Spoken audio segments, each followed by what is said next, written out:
So I kind of dropped the ball a little bit in the filming process of this. Hey,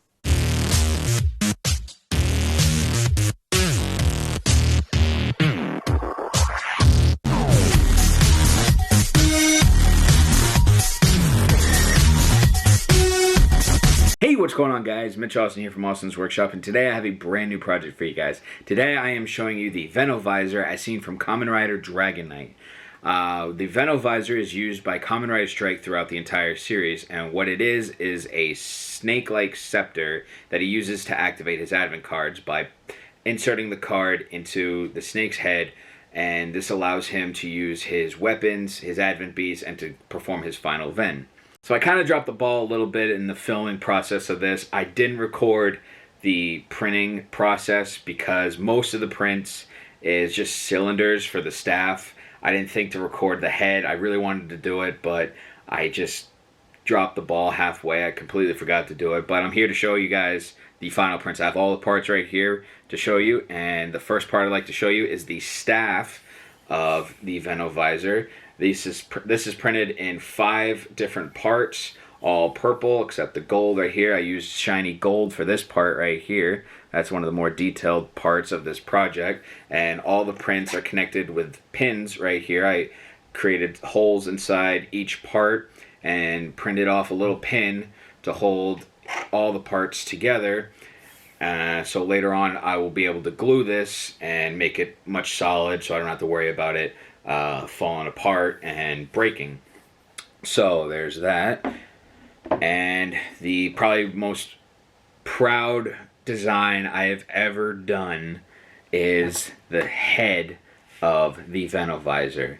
This was such a process to do. This is probably the most detailed design I have ever done. As you can see, there's the segments in his head. You got his eyes right in there. You got his teeth, his mouth. That was fun to do. And then I put some segments in the, I don't know how the camera can't really show that very well, but there's individual grooves right here just to give it a little more texture.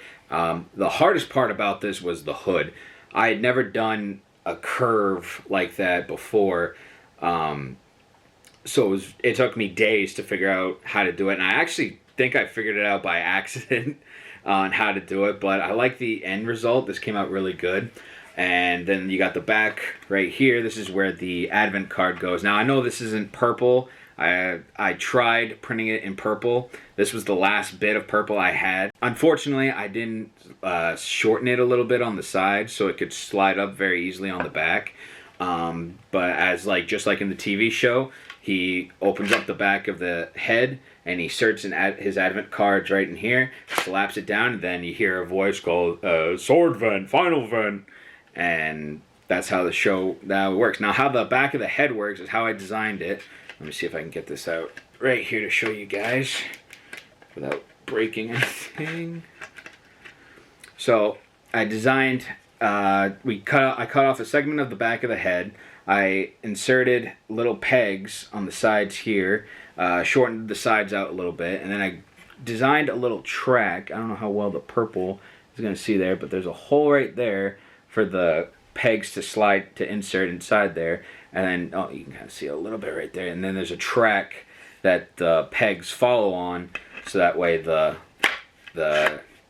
card holder, I don't know what the technical term is, but I'll call it a card holder, can slide up and down on the snake's head. And there's no glue or nothing to keep it steady. It just angles out properly like that, so it's able to stay up firmly. It is loose when you turn the head upside down, but I don't think you're ever going to see it upside down. So this was probably the most impressive print I had ever done.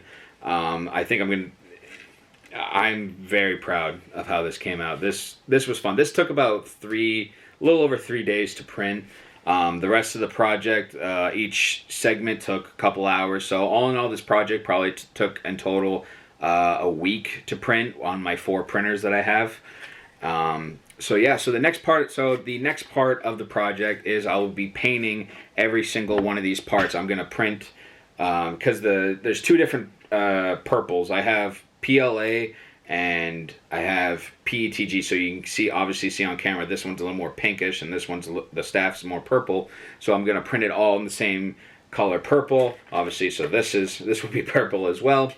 And I'm gonna paint the details in the eyes, give them some color, put some silver here. I'm gonna put gold on the rings right there.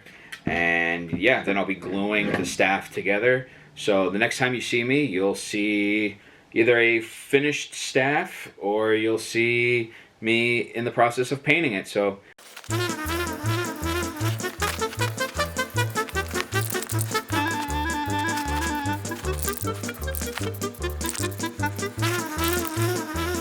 alright, so something that I didn't notice before I started painting is that in the staff there's a little bit of a crack right there. I didn't notice it when I first started printing. Obviously you can see the cracks, well, not cracks, but the spaces where the parts touch together, but I didn't see this little crack right here before I started painting. There's a little bit of a crack also with the head as well that goes all the way around. That was from when I was switching filaments. I ran out of one roll, I tried to switch another, and there was a slight gap. So I'm going to try and fix that by taking my 3D printing pen, and I'm going to put some white filament in because I'm out of purple, and I'm going to try and fill in the crack with the pen, and then go back and paint a little bit more to obviously cover up the white and make it all the same color. So we'll see how that works. Okay, so I just got done patching up the cracks that I had in my shaft. I just filled it in with some white filament with my 3D printing pen, and took a hot iron, one of those soldering pens, to smooth out the edges a little bit. Got it as smooth as I possibly could. I might end up going back and doing that for where the pieces connect, so because they're obviously the cracks really stick out, so I might try that at the end of this just to get it to look like one piece.